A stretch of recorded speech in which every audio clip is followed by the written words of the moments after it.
Ebusamu akwaba mu atenase ba Coastal Television do donkre kasebo na waso na madreboso humi na enwabere nsama obidi nimu akotine biyin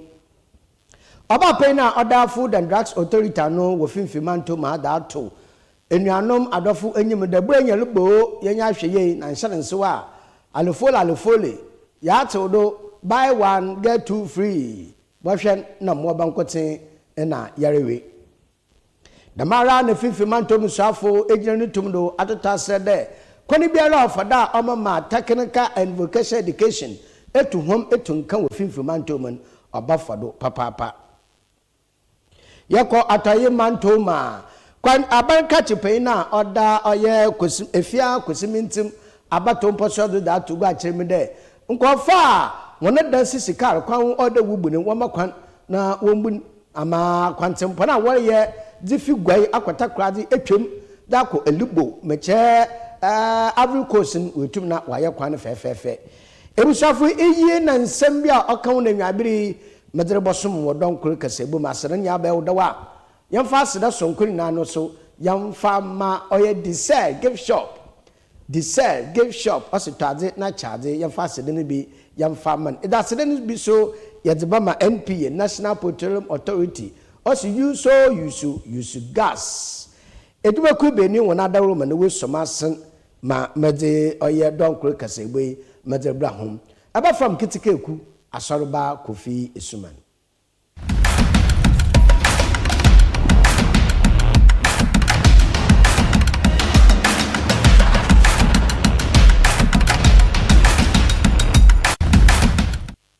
afi yanje be na yanje nsame numu nchechirim brenyor bosa batsen na edumaku ahorupi aseso wonendama spy data kan debugu kwan dongomi brain dongomi emma bohwe na fa ohwa wa pa ho busum asia ibi apa ho busum kwe ibi mpo wa pa ho ba busum awotwe mfipi na basere ko ninya Augusto mu worotan nti branya bosa na demendeme na ebugu abana wari yen dongomi na dem dongomi na chi ni yaran bosho na yeti branya wiaso no mu yaraba akafa ha una atete odabra additional eyinti oba pay na Order Food and Drugs Authority ano wo finfimanto maha ode atu adishi enyim de yeti branya na mum adesede kete ena otuta seda adzibe yebotobia yehwe ne ye na yehwe the spine dating wa kan another on kan ana sumpo de ediba no wa sai ana on sai nsa ye bonom yehwe de no za wa che wa fa wono otida se yanda meda eno ne bedibra ye wie so yebo wie na yensegu ya pampam otere mo bankote ena yarewi na mo se yahwe ye za ibedibra nya ye ho ramba sam Owura ye oya Francisca abna esubonte anoche ono ye Food and Drugs Authority kwanchefu pain ofinfimanto mami nsam ne bi ye besre obi bia kodwaso so wo pa foto ade akofie for Christmas celebrations na so bia emanu endafo so ade wo bia efoti she expiry date say chance mu aduane a make sure say chance no embobon ko mu ana say rain na echi afei okọ restaurant pubs ana say hotel la make sure say FDA food hygiene permit no available eno na tresi akosa abia no akọ kitchens akọhwe say omodua ne die mu nyina no senior emra peno enti bronye ukodwa so wo pa akoto ade a monko station places sana be ya nsusunso boni bi edi etire ba na wo se yetresi a yetumi etresi amuto niema wo obi a ne bag sen ne ho na bibi anfo yi a ukasi yenko tresi a ye beba ko hu ni pakro ne wahi expired products ni mebi akofo no obi anko so anzina ne nan so sana be ya enko fa mo how bia enko ba enka na ka ye call shop to shop sir utumi nya expired products bibi but this time it is far better. Mami Francisca esubonte anoche ono na order Food and Drugs Authority edwuma no kuna no wo finfin manto maha na damafutuku ya wo buenya ninzi yinwi ena kwanchefu pena naso order Insurance Commissioner no wo finfin manto ma naso order tunsantrofo nyim de wonto no mfa mu adeshi titsarimpo ahenkafo ahenewu anom na onye ejapadi ewu anom de ebraso o de insurance no wo bo modern wo ye bi pa amoka banda atunyanchem asembesa ena boafo no mu mapa obutum aboa obentem nyirafo da aboa ma wodana sabota freche no abachima ana sumpo wokala no abachima no da mutem nyirafo boafo etum na abobo papa na yene maami oye maami Nicolina na yeye edumu a ne nsama odutugwan ebeyin mra ye juma we share motor insurance ana insurance mra ne say obi bia occasion or was so bomodin ase obeye insurance level interna ye short code na ye di by *920*57 actually one year insurance mra ne wo bedi police bechi wo e de akọ ejina asembu ho na mra ne we edi na sansu na another compulsory insurance ye wo any property and commercial fire insurance me ka ye no se wonye ya asotwe wo ho mra betumi ni wedi na de me America che o ma say ye ti atene look mra ne wo ho enchi wa beka se mra bi ni ba mra wo ho iti yen so say compulsory insurance be or say wonye ya mra ne wo bi he say ena weather ne so esesa na weather ne esesa pe edi oda shishu tumeba drought yena ye wo farm nso unhwa na bebia akohye ye farm ne bibia enu so insurance nhihye wo ho iti se da mra sika ye no Insurance Act uhwe section 214 218 214 ne ka say wo say ye hwe say bebia ye adwuma no bia ba obeye safe 218 ni 219 eka afa eja eshishi ye premises commercial place ye guest house ye club house ye chop bar ye hotels na they need hostels na nyina eja to baby awo na e dey have baby fire service beba be ye hwehwem na woni ama na ehi ne e ku be ye ho de na say insurance nhihye ni wo wa insurance fo be so wasen na wesan ejina wo na so bi ye na ye wo farm agric insurance wo ye twipe say bibi echi wadwe e wo ta ne ma ima bo so yi o modi ana twipe National Insurance Commission ye be cheche na wusu wasibi wo investment Amen Nicolina na yeye edomu a ono na oda oye Insurance Commissioner no ofinfi mantom ha na afutu obuanya nsam ono na ete yereko nsam fufurum Bilwa Vocational Technical Institute etimfi edunum hure na mfi edunum no mu mecha 50 years no da no memende na wobonwa na wo shafa otedam na apenyu abehwe adisha wafa Bilwa Vocational Institute wafa ma institute no so wafa hunumu nsaneduma mapa wona woye mesinfo wona woye contractors ebinum po wabaye oye wona wonu ediban wo secondary school awupi ni na yaza Bilwa Vocational Institute etum aboa me school ebedu mpempenda wedui na dwumedina sen wato nsafa finfi mantom swafo onabo eduamu a ochiripenyin de papa fo nywambra bete yechi na onabo eduamu oduri no se he eblaso odenye na yaboa ma da yefra no oye nsanudwuma anampotivity otum ofa ne tampofra omonomodo na so imprempenya de batem bia wo no ba onke doctor onke nurse onke lawyer na mom do bu nsanudwuma tire fitting carpenter mason de bi batem bia ampe oni nti asembisa olbisa inde na awon pia ho na opie yina so ye kor ye de boa obiara nsa okwana no obiara so onye baby odigina wa aye abrabom nti onobo eduamu ochiripeyin de awbono madiri bia na kwan papa bofado ma ntase ayeye abama awofo wetu modern ban akwatanka school ana vocational school na no so mbo biala obi jada bobo a mo bo hia da mamboan wetum waboa na odedi djuma otedam honorable ebiamo ochipe ni nsama okan ebe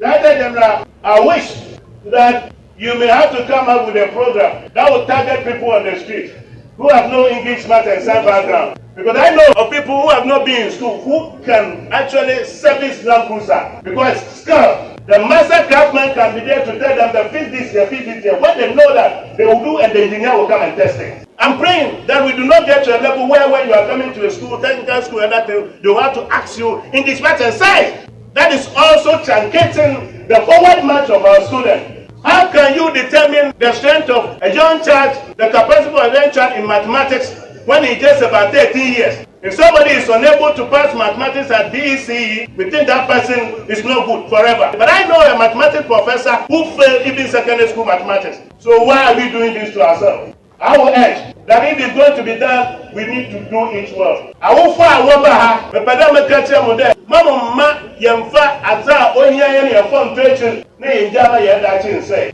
Kasa, wait to Wahina, Land Cruiser, I'm the day, where Japan, but I'll say I won't send for Japan bill. Yimpanaba no be mama yansa ya adwene ne yewu de insani twumafo on ne yenye o be dia ye du o men na mo so amiya regional minister maye ma for me the Incan be water Incan school. Personally, I will be involved in all the activities that you be doing to ensure that we give more attention to you than any other institution in this region.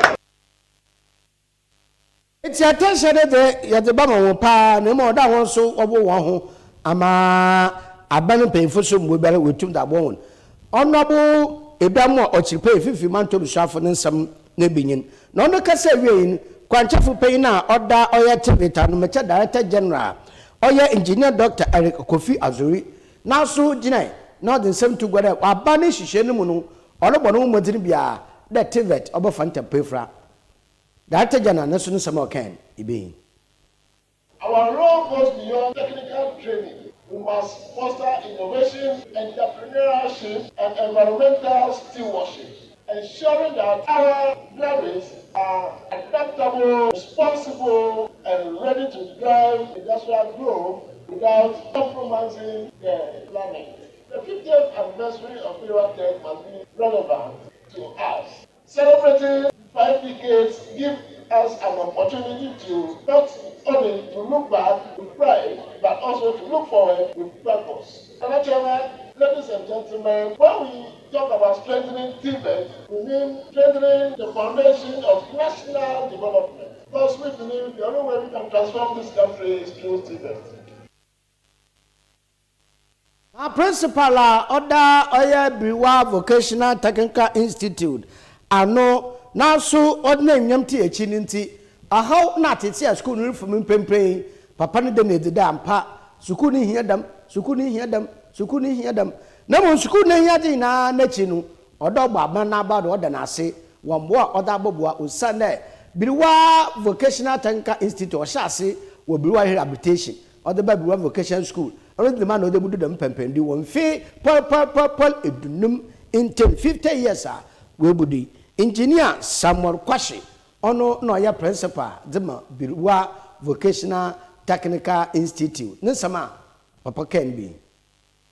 TVET institution has increased by nearly 193% since 2020, reflecting the government's strengthened commitment to skill development and industry growth. As a result, enrollment at Tech has also risen dramatically from an annual average enrollment of 380 learners from 2010 to 2020 to an average enrollment of 675 from 2021 to 2024, constituting 177% increment. Constitutes facilities which include the following: insufficient classroom blocks leading to congestion and ineffective teaching and learning, inadequate dormitory facilities affecting learners' accommodation and safety, insufficient staff accommodation on campus,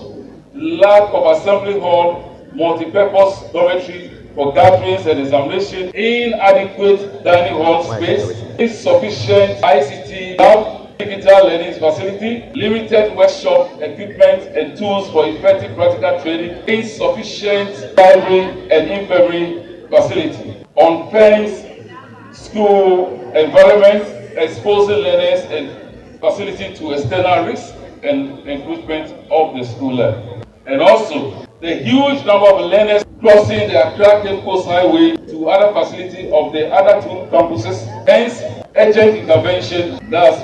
footbridge construction is required to avoid unpleasant outcome in the near future.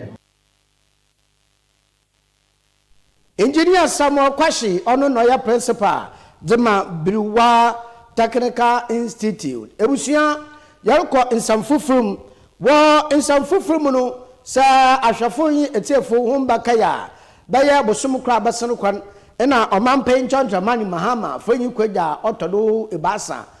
Inde, wa bonidibi wa oye, Nigeria mem, wa man ahindin, badeta taben dade. Okutwa hom na do so bofom da wo makwan tempona ofi sekeni takrade de igwan da makwan wonye tetetel ebiene na maha na ebiene so na maha abra wo so ta homanum yenye pefede da makwan yakona oluchema de kupe oye Ivory Coast meche elibo na obisi nefa bafa oye efia kwesimintim ini sasudinti abanka chipai na ohwe efia kosimintim abato mposo do oyene peinfu agba pro akokosimintim gom ugakasinim de wamakwan na kar kwan mesafo tete kar kwan ya do ya kiosk container sinya wonye yini na mfefi kwano na omakwan ma damo kar kwan tete na wobayen wontum na wonye no ntasra marketing bi wo na mesafo wonkom ntorepa wonchew da wonko achi na ogudalo hwehwe bebi amwo na oboko akotonade impepre onye mawundi wonko gasinalum wonko igwo kasinalum na wonko nkidi wonugwa honorable meche abanka chipen na ohwe efie kosimintim abato mposodo nensama okanibi opportunity there from now to whichever time abc biano say abc 1 year abc 2 months 2 months 1 year no better no obaso so still abandon kede be there kede 2 so even if it is 1 day na abandon mawa amadele there yemfa na adwene mbra yemfa na ekwatena obaeden obaboa ohoda mpede wo na adwene eden wo de ba na ma yensu betu ya abo on assembly no yetu ya eden ya da abo on assembly yendele there we biara o yen mensi mu nyina no ho baton obey na adwuma dan sabakwa na no. So for now one containers is sick akwan wo no abana chede ochina memenda 13th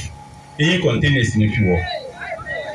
na ebi said yen di bonya wi inside the container no na still into the man amwanya ma futu ya madam en fa ye ya oba ha adwen but bonya no 2 weeks time or 3 weeks time oba so amwojini dem ko ka cha bande onjin tum na yen di bonya wi a oba jatu amwojini do ba edam na so oyedam wi a 2 weeks so ba eden oba so inti master one for now one for one adwene mbra if na yekwatena ba eden oba boa who container na if na request oba eden oba boa assembly say ejina we bibi epede di container ko si bi adi na ba assembly we nche na sana ya ma okwan ana maboa inti say them development on kodi say affect who container and our kiosk na epede enye bibi di ko si na enye bibi na ba assembly a eba nkata sema wo ho ne beden e ba mo no do ato da ma na enye bibi na da de ko si nti master one rabi ya ba ha to let you understand that akono baba ye no ye de na akono si ye hia anamaboa ono so kan ye hia because am kwani waka wa asem onyende wacha and we are aware nka boso nto de bi na abanka chikase wi yi pe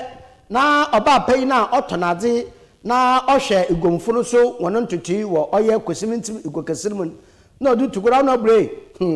nsem wa ya sew pa wajeje store na eguo na so wontinem na wo soro abatena kwa ho entim pempenya ade sa inye bebi ma ho na problem nyim kra emombo madana wo bra na yenhwe de edenuano no ba igonu ma obi e bebi papa atena na emom atobala ahwe bebi papa ukakatena ana wotena obeye nu ahwe dem bebi da man na emom pempenya de awo pam ho nyina wo nyina na mo maka wo gwenum na oboso yana maame no so no sama okay ni bi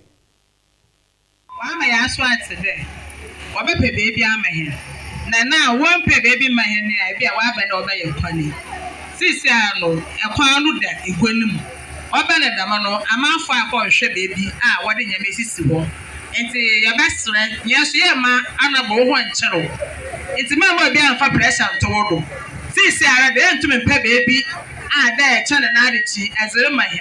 Oya akotaresam enti ekwan didem wa ba so biara nya beebi a ode na ade besi ho enti bi time nhye ya eba ye bibi otide enti abesre wana wa mo pressure no ayi wana kasa na wa mbere gwanum ekwan didem na o meshishem ma na ato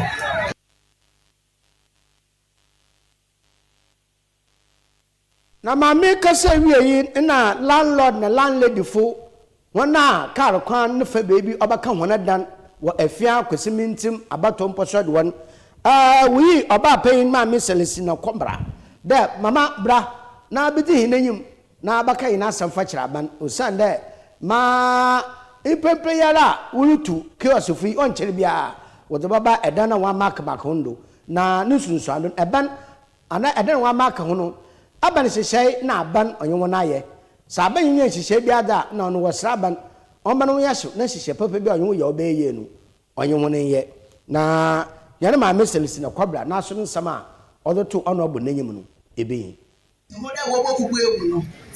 us, that is our business. And it's part of our residence. I want to that is what we done. No, I can't say, meanwhile, we are not staying on the government land. We are on our purchase land. I am registered. If the government needs something from us, in the first place, I was expecting the government to give us a proud notice. You should give us a reminder. A reminder. You can prepare yourself to move to another place. But send a container for 1 day. I'm expecting so to go the track. Yet to one of a sudden over there. We are not in the military rule. So I'm pleading. So you do that. Whatever information you will not need from those who have property, you should let us know before the time. And yes, all of a sudden, you have so yet I am back off. Tell me, I'm not yet, man. This year, watch out. Wasora na we ubuli de ono da no onye adwuma so onye adwuma da no no obeye adwuma wo Coastal Television nti ahia de besi iyo obeye adwuma de yede donko kase bonu yede besi ete fa hwafa de se konkro aha na bro mama mkwan ma mete donko kase bo Coastal Television yede baba na ewieye yamfa aseda papa o no yamfa madi say gift shop ositade na charge enonye National Petroleum Authority use gas ebi okubeni wona dawo mo wuso masem me nya bre na adagere me de bro we ete ebusia asede ne bi nkoma oye ankaben ono otefi n'echiri ochinchim na ma ohyehyɛ kama me nya bre na adagere me de bro aba from ketikeku Asorba Kofi Essuman mu hina mo na hwe a ahenewa abraw enyado onye ndanso ye wono ochina